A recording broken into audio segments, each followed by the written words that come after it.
Hello hi नमस्कार। आज आम बाहरी गलु राजाराणी मंदिर दर्शन करने को। टिकेट काटी आमे भितर को एंट्री गलु। राजाराणी मंदिर हेउची एकादश शताब्दीर हिंदू मंदिर। एही मंदिर रे भगवानଙ୍କର कौनसी प्रतिछवि नाही। एहाको प्रेमर मंदिर मध्य कहा जाए। एही मंदिरटी मूलतः इंद्रेश्वर नाम रे जनाशुना बोली विश्वास करा जाए एवं एही मंदिर रे लाल और हलदिया पत्थर लागिथिबा हेतु एहाको राजाराणी मंदिर कहा जाए बोली अनुमान करा जाए।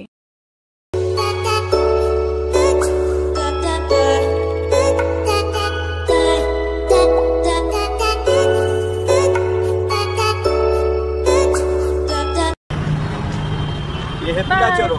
नो ये पिलाचोरो होटल चोरो। आज एठी रहूची पुणी नेक्स्ट ब्लॉग रे देखाबो। बाय।